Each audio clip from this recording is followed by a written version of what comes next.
Tak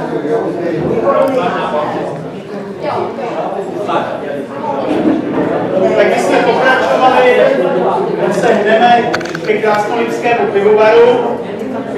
Prosím vás, děkuji za kolegovo upozornění. Ano, v Rumburku byly pivovary 2, ale o tom měšťanském se musíme více rozhovořit. Já prosím další obrázek.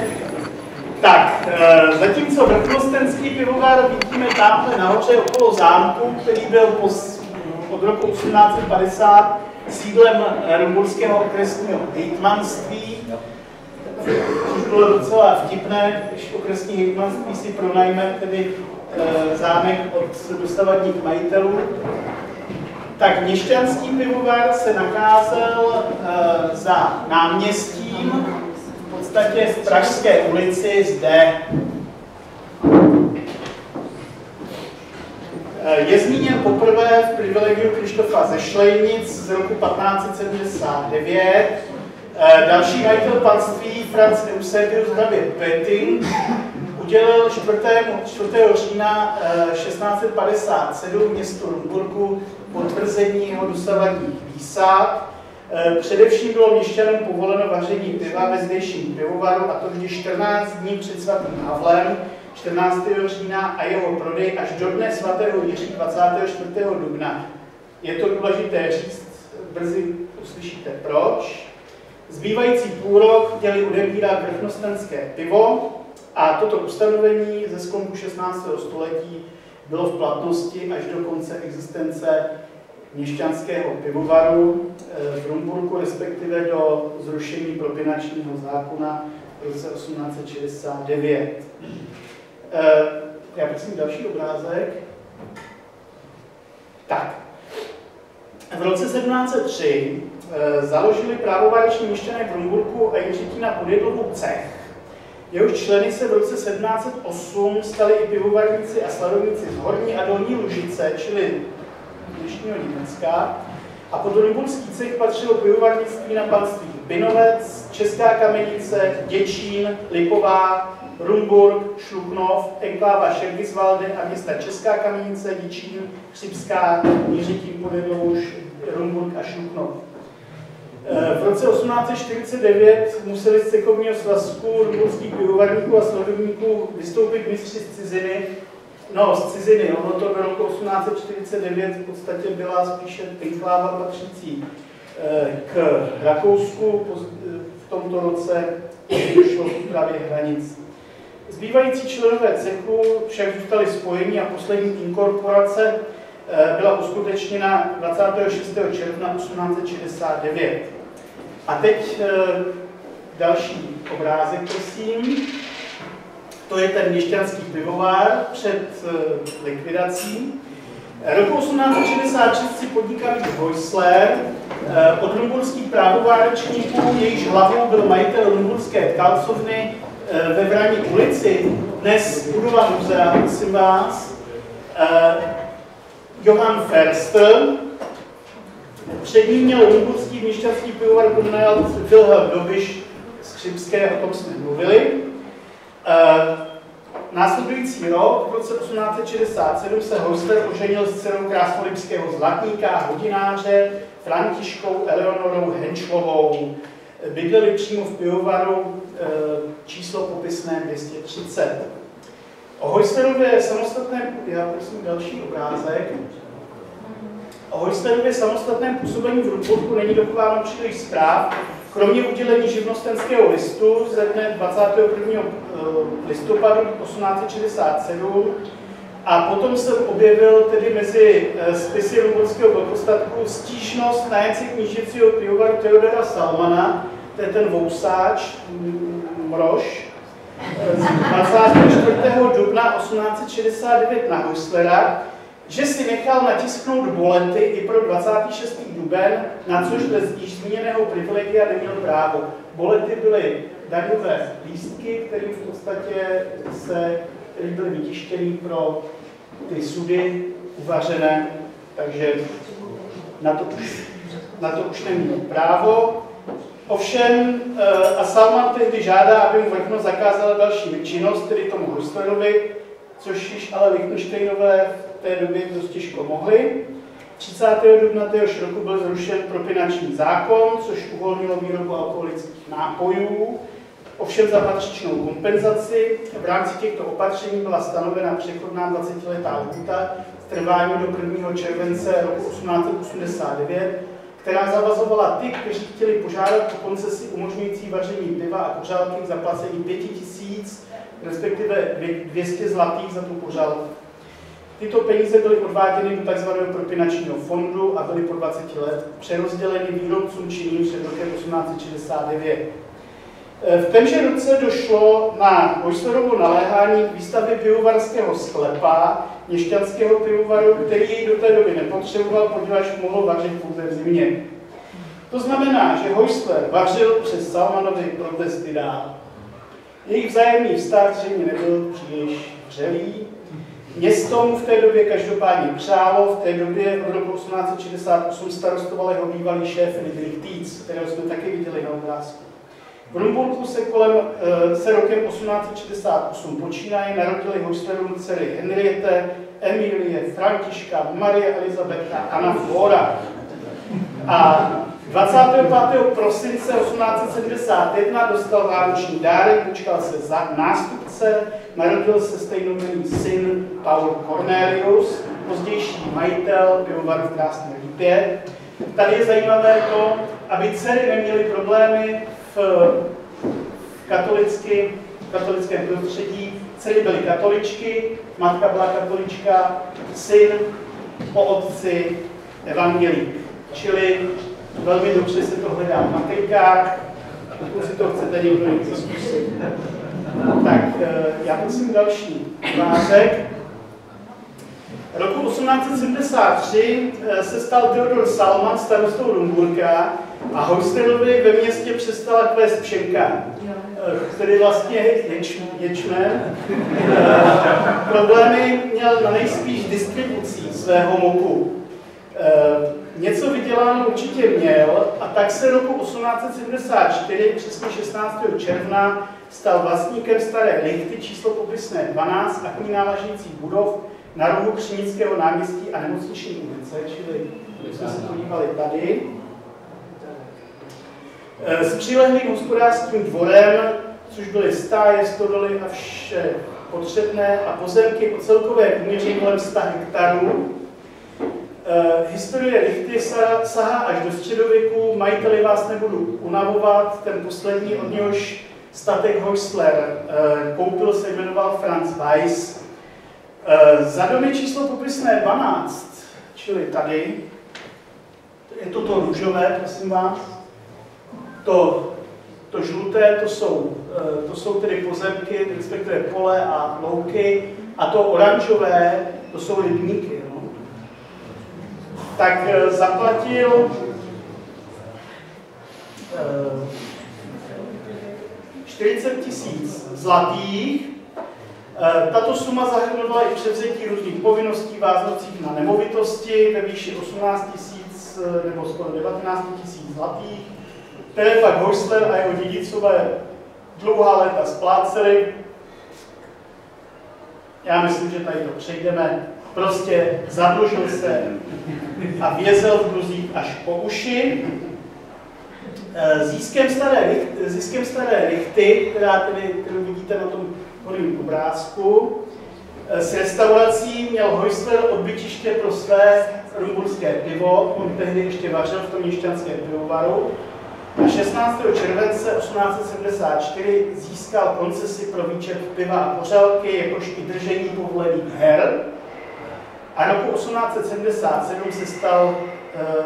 se stal hostinským, aby to už nemusel dělat sám, protože v té době už Heussler budoval nový pivovar Josef Reim.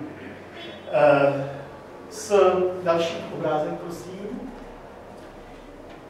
S vařením piva v prastaré a schátralé budově měl Heussler stále větší potíže a tak se rozhodl postavit si na svých krásných pozemcích vlastní pivovar. V Krásné Lípě nebyl to špatný podnikatelský záměr. Krásná Lípa, která patřila v podstatě do českokamenického panství a musela vlastně přes kopec odebírat pivo, České Kamenice se v podstatě stala sídlem nejrůznějších průmyslových podniků, nejvíce tedy punčochářství nebo pletáren. Začala zde fungovat v roce 1873 velká tkalcovna firmy Hýle a Vinče nad Cibrákem, tam vidíte přádelna Antona Friedricha, ve které je teď ona fabrika, ta továrna, z které je teď ten hostel. Tady ten komplex budov, to je teď hotel Lípa. Ta přádelna Antona Friedricha z roku 1864, později koupila tedy firma Hýle a Vinče.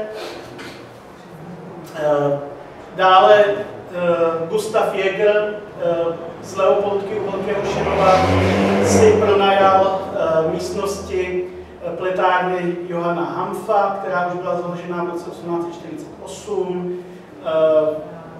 1869 už fungovala pletárna Antona Vencela, do dneška budova stojí, víte kde, místní. Navíc od roku 1869 v podstatě se začalo po železnici vozit do šluknovského výběžku uhlí, což byla velmi důležitá záležitost. Vlastně to nastartovalo na Šluknovsku, dá se říct, průmyslovou revoluci, protože uhlí bylo potřeba pro pohon parních strojů, všech možných pletáren, tkalcoven, přádelen a tak dále. Tak. V dostatečném předstihu již na sklonku roku 1876 požádal Häusler o koncesi pro výrobu piva, kterou dostal na jaře následujícího roku. Musel si samozřejmě pro stavbu pivovaru vypůjčit další peníze, takže už jeho dluh činil 70 000 zlatých. V dubnu 1877 bylo z 60 až 70 dělník, jak uvádí krásnolipská kronika, započaty terénní práce a položit základní kámen k pivovarské budově. Vidíte zde tento vybagrovaný, nebo tady ten prostor. Je to tedy fotografie přesně datovatelná do roku 1877, kdy začaly ty terénní práce, výkop v podstatě výkopu pro pivovarské sklepy, ty byly nutné. A 22. července téhož roku započala výstavba těch sklepů a na konci téhož roku už budova stála. Musím další. Tak to vypadala na kresbě Augusta Frinda, tady vidíme krásnolipského malíře, který v roce 1879 v podstatě si kroutil první rok na Drážďanské umělecké akademii, čili to je z jeho prvních kreseb. On začal v Krásné Líbě v tiskárně Josefa Lešaua jako litograf a v podstatě vyráběl ty průmyslové veduty tehdejších podniků. To jsou v podstatě jeho první práce, které on dělal. Ta budova toho pivovaru samozřejmě sestávala z várny, umývárny, bednárny, skladiště, spilky, sklepů, lednic a humen. Z toho ostatně se skládá každý pivovar. Pivovarské zařízení koupil majitel od pražské firmy Nebak a Frice. Pánev měla objem 96,5 hektolitrů. Spilka sestávala z 14 kvasných kádí o průměru průměrně 35 hektolitrů a první várka byla uvařena 19. března 1878, čili přesně před 136 lety. Tak, teď já prosím další ukázky. Tak tady už vidíme pivovar postavený. Ten domeček, co je tady vepředu, tak to bylo bělidlo. To odebíralo vodu z těch rybníčků a v podstatě všechny ty louky, které byly nad tím, byly svého času pokryty plátnem. Prosím další obrázek. Tady vidíme fotku pivovaru z pozůstalosti Augusta Frinda. Taky maloval podle předlohy. Tak. A tady si, aby jsme si udělali nějak představu o tom, jak ten jak ten pozemek, nebo jak ty pozemky jeho byly rozsáhlé, tak tady je to překreslené do současné mapy, včetně sídliště, které tedy na místě nebo v okolí pivovaru od roku 1974 vzniklo. Tak další obrázek, prosím. Tady pohled na pivovar od nemocnice, čili ze zhora, další obrázek. Tady už máme tu nemocnici a pole, která tady vidíme, ještě prosím zpátky, tady vidíme, on totiž ten starý pivovar koupil v roce 1878 textilní magnát šluknovského výběžku Julius Pfeiffer a zboural ho a nechal na jeho místě postavit dům, který dodnes tam stojí, tady se nachází. Jo, tak abyste si udělali představu, kde ten měšťanský pivovar stál. Tady je muzeum, jo, pohled je z balónu. Tak.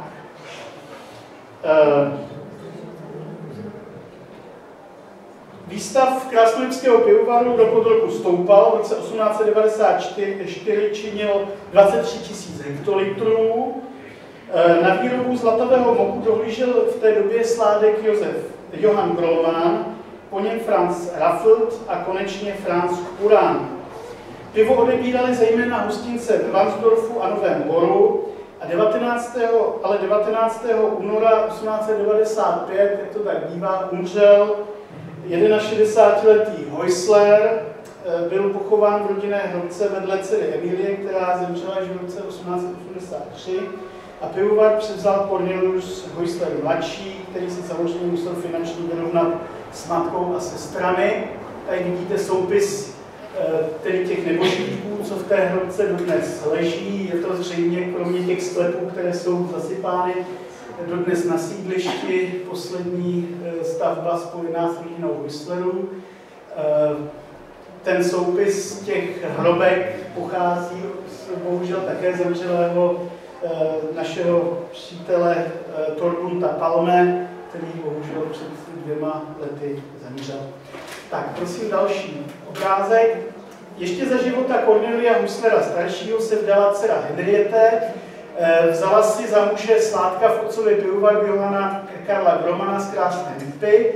Ten se v roce 1890 pokusil o pronájem knížecího pivovaru v Rumburku, ale vyhrála to firma Lev a Herčka. Ale stal se místo toho nájemcem pivovaru v Liběšicích a po jeho smrti vedla Henriette Häuslerová Grollmannová pivovar dál pod svým jménem a následně se kolem roku 15 provdala za jistého Kaulicha, takže pak se jmenovala Henriette Kaulich. Otcova požehnání se ještě dočkala Františka. Franciska vdala se roku 1894 za lékaře Adolfa Josefa Kellnera, rovněž z Krásné Lípy, který měl praxi nejdříve v zahrádkách, u České Lípy a poté v Rumburku. Nejlépe se vdala alespoň po finanční stránce nejmladší Anna Flora, pojal ji v roce 1901 za ženu Oskar Pfeiffer, syn toho Julia Pfeiffera, co postavil ten čížovný dům v tom Rumburku místo měšťanského pivovaru. Cornelius Häusler mladší, já prosím další obrázek, tady ho vidíme na obrázku vlevo, si do Krásné Lípy přivedl dceru nájemce hotelu Štern České Kamenici Wilhelma Ertla Margaretu. Ten hotel Štern patřil majiteli Rapštejnských šábele. Ano, Franci Prajdlovi, děkuji.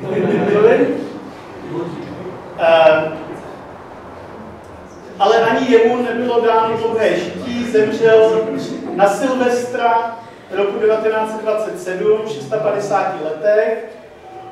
A jediná jeho dcera Gertrud je v kronice MNV Krásná Lípa charakterizována takto. Druhý majitel, že pitomost, jak víme, dcera zakladatele Gertrud, provdaná Michl, Pronajala 83 hektarů pozemků a pěstovala čistokrevné arabské koně, jedinou zábavu, která kapitalistka měla. Měla jich celkem ustájeno 40. Tak, Gertruda Michalová, vidíme ji vpravo, kapitalistku hnusnou,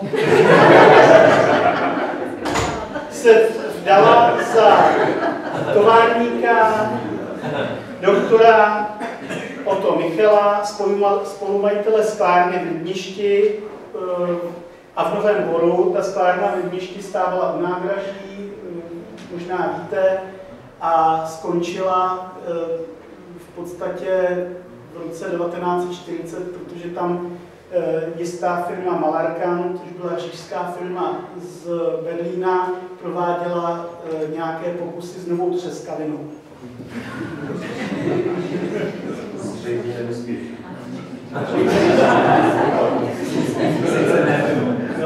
Tak, můžu další obrázek. Tak tady ten obrázek v podstatě je z roku 1884 a Krásnovičky hasiči slaví 20leté výročí svého vzniku za přítomnosti všech ostatních hasičských jednot z širokého okolí. Je tady krásně vidět tedy původní rychta, hostinec Franz Cornelia Whistlera a pivovar v pozadí, takže je to dobře, abyste si uvědomili tu blízkost toho pivovaru. On ten pivovar nebyl příliš hezký, tedy a Krásnovičky příliš nekráší.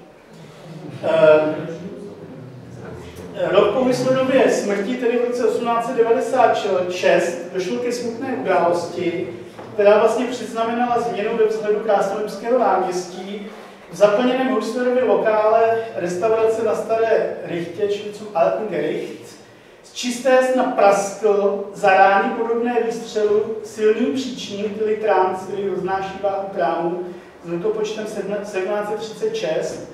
Budova musela být okamžitě vyklizená, a protože Whistler neměl zájem o její opravu, stála do roku 1903 prázdná a chátrala. V tomto roce byla stržena a na jejím místě byla ve 20. letech postavená nynější budova lékárny. Tady už vidíme tu budovu prázdnou, čekající na demolici, a prosím další obrázek. Zde přítomné památkáře. Dělo se to pořád. Tady vidíte tedy prostor Krásnovičského náměstí, respektive jeho rohu po demolici Staré Richty, a tady prostor v podstatě za ní, v té Pivovarská ulice dnešní. V pravé straně vidíte část Staré hasičské zbrojnice a na levé části ten vysoký dům, to je zadní trakt tohoto domu. Tak, Whistler v roce 1896 přemístil restauraci přímo do pivovaru.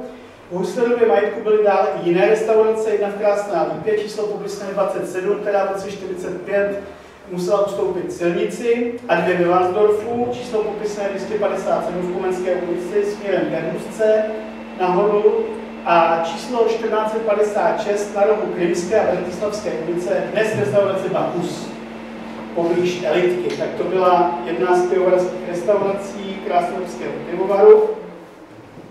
Prosím další obrázek. Jo. Cornelius Whistler mladší postavil v roce 1901 stáj, číslo popisné 684, já bych asi prosil další obrázek. To byla tady ta budova za pivovarem, která tady stála od roku 1983. Pro pivovarské koně, později pro kapitalistku, samozřejmě tam měla ty arabské koně, 40 kusů.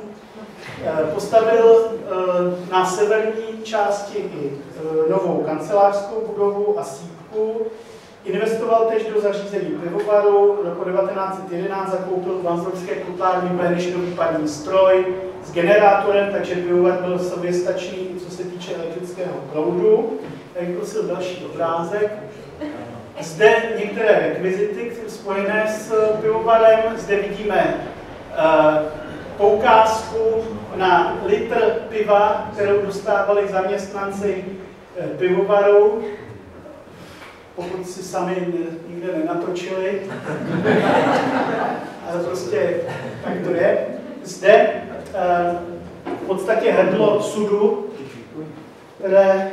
kterým se zarážela pipa nebo zařízení, kterým se vytahovalo pivo, tedy v hospodách ze sudu. A zde zázrakem dochovaný, jediný snad na světě dochovaný pivovarský sud Krásnolipského pivovaru, který jsme hrdině objevili při skartaci na půdě Krásnolipské fary.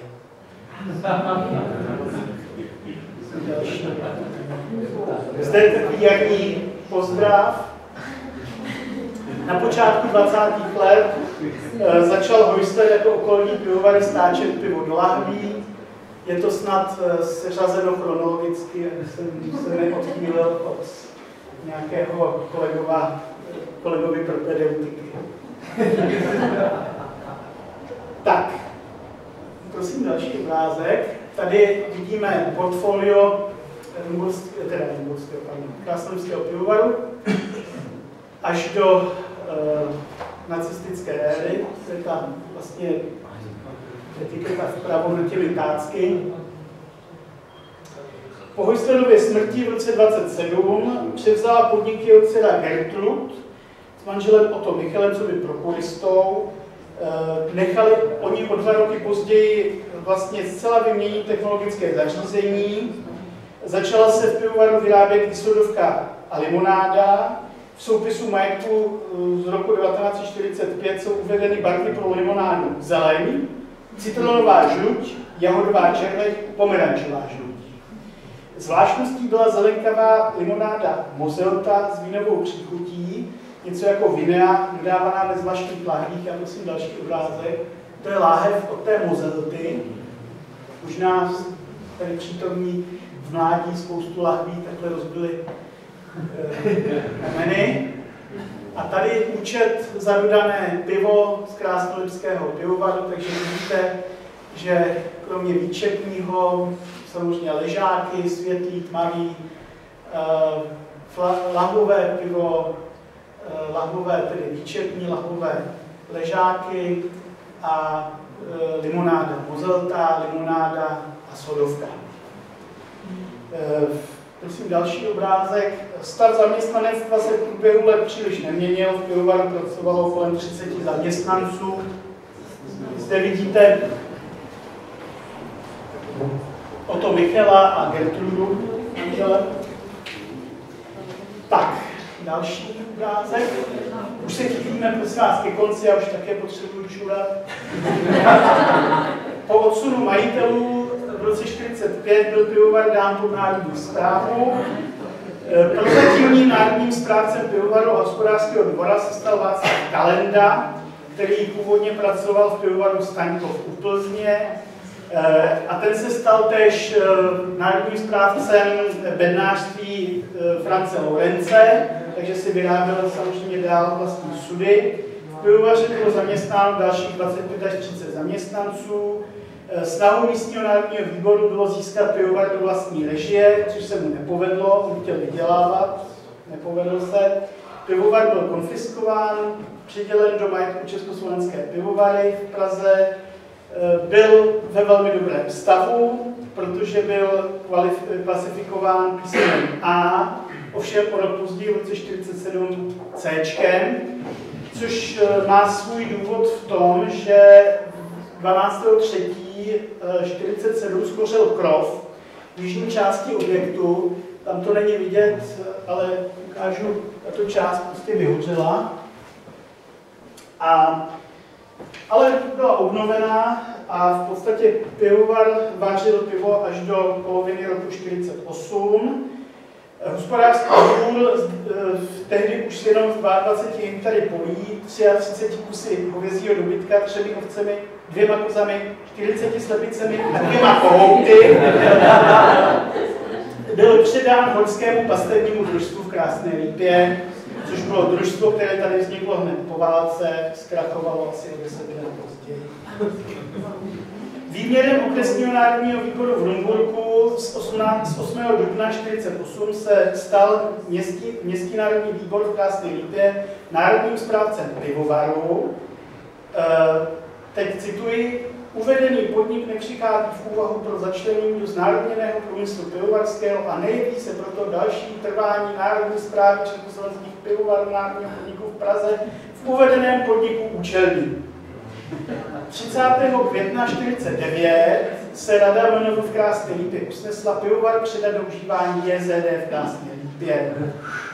Místní národní výbor si vyhradil užívání provozoven pro výrobu sodovky a limonád, což se dělo asi ještě 2 roky, potom s tím skončili. Prosím další obrázek. Tak tady vidíte část soupisu majetku nebo všeho, co prostě v pivovaru bylo v roce 1945. A tady pohled na pivovar někdy na začátku 70. let. JZD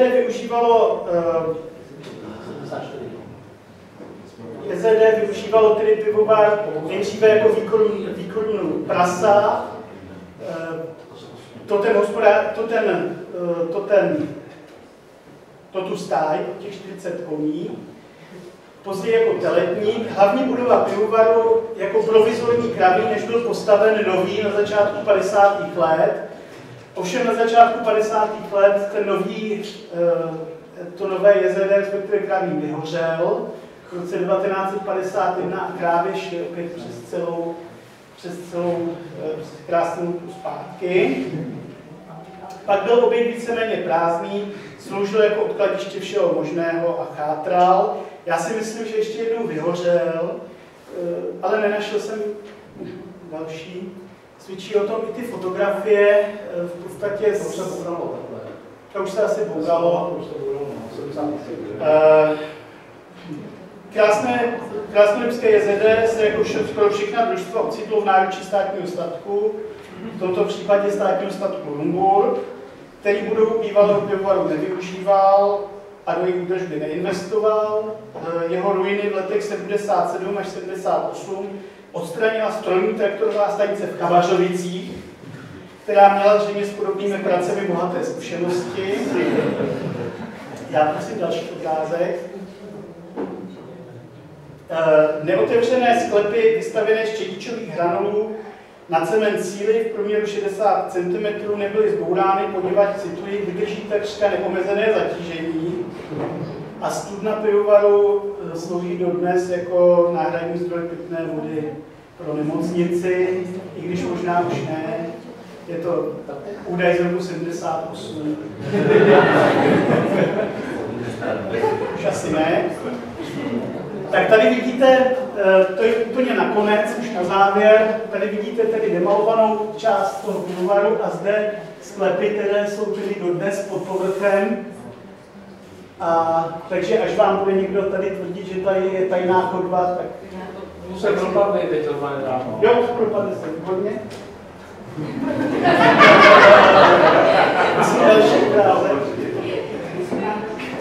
Tak, v roce 1984 byl demolován tedy objekt konírny číslo popisný 684, využívaný do té doby jako teletník.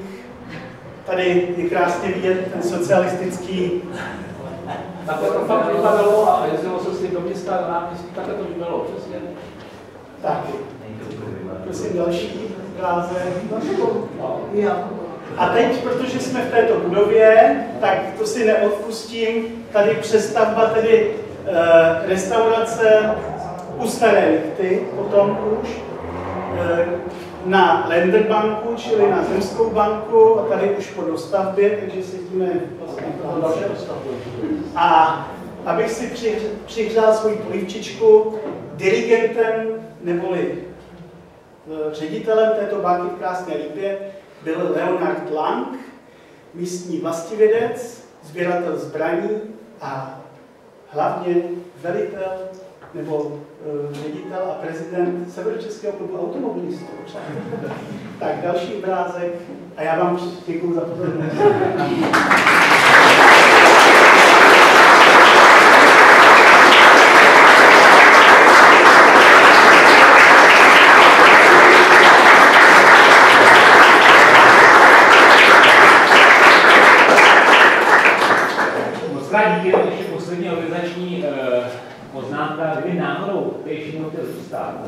místo taky nahoře se bude dneska obsluhovat, takže i ten hodný sál ještě k dispozici pro konzumaci. Já samozřejmě díky Pracovi a budu slyšet na tu další akci. Díky.